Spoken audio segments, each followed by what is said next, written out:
So there's this thing called revenge porn, where guys, jilted guys mainly, post private photos online of their exes without their consent for the world to see. I've had my heart broken. I've said some pretty vicious stuff in the final days of a relationship, but why would you think it's okay to expose a woman like that, and on top of it all, sometimes even post their addresses? Kelly, I want to start with you. Just, if you could, for our audience, tell us your story.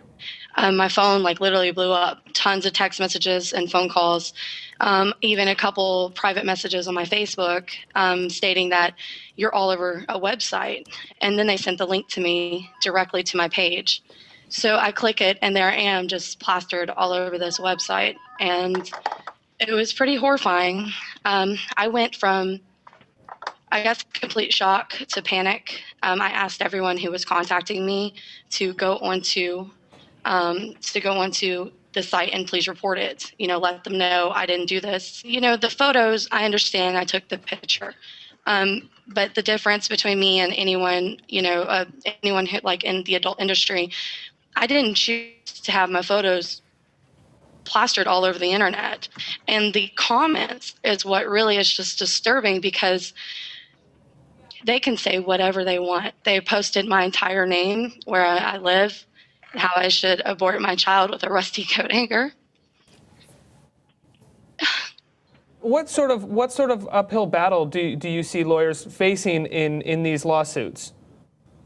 There are any number of obstacles given the way that the law works right now. The Communications Decency Act, Section 230, which you hear a lot about in these cases, effectively provides immunity for websites that host things like revenge porn and that actively advertise for revenge porn, because it essentially gives them the right to post other people's content and say that they are not liable for that content for any defamation or invasions of privacy that might occur. I have to say from the outset that I have a problem with the term revenge porn, which is, I think, catchy and it's caught on, but it doesn't really reflect the problem. You referred in the opening to jilted boyfriends posting these photographs, and I think that's probably true in some cases. But I think in many, even perhaps in most cases, these are random attacks by people who either don't know the person at all, or who the victim has no way of knowing who it is.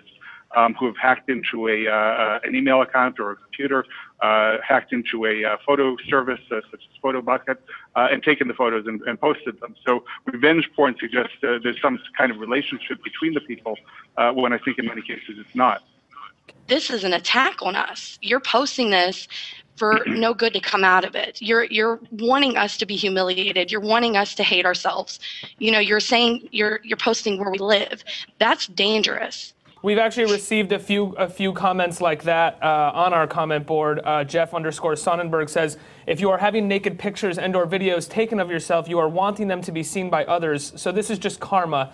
They got what they wanted to happen. I mean, normally when we use the expression, oh, it's karma, it's because you did something bad. And I think this is really revealing that this poster put it this way. Yes. There's nothing bad about a woman taking a picture of herself or engaging in sexual activity if that's her choice. Mm-hmm. And the idea is that we're allowed to punish women for doing that because they've done something wrong. It says a lot about this culture that produces something like revenge porn to begin with. But it's not just the men posting this porn. We also have to ask, in the terms of rape education, bystander behavior, the men taking pleasure in this. They're socialized the same way. And then I think we have to ask about the society in general, which is relatively unconcerned about this and other forms of routine sexual exploitation of women. A dominant culture that kind of shrugs at this and says, well, it's the web, it's technology, it's the way boys are. You've got really three different ways to look at the pathology, and that's what I would call it, a kind of deeply set social pathology. And the problem, I hate to use an old-fashioned term, but the problem is patriarchy. The problem is a social system in which men assert and assume the right to dominate. That's a term that's fallen out of favor, but it's as compelling and important as ever. There's the group of people who are actually advocating revenge porn. You won't hear too many lawyers doing that. You won't hear too many academics saying, yeah, it's a great idea. But what you will find is an extraordinary level of indifference, or a sense of, well, really you can just take these precautions to protect yourself. And these are people who really ought to know better. These are people who understand something about how the law is supposed to work, how it's supposed to provide us with equal opportunities to have to enjoy society, to take advantage of the resources in society, and that when one group is being undermined by another group, we normally see that as a problem and something that is properly the law's focus. Instead, what you get from many, and I will say mostly male academics and lawyers, there are important exceptions, of course, as this hangout attests, but the attitude is, well, it's just not that big of a deal. It's distasteful, it's unfortunate, but it's not something that the law should be particularly concerned about. And I think that's also, it tells you something about the concerns of the law. The law is mostly about protecting men and the things that they care about, and men know that they are not really facing the consequences of things like revenge porn or sexual harassment. It really has to come from the people who are, in fact, experiencing these things.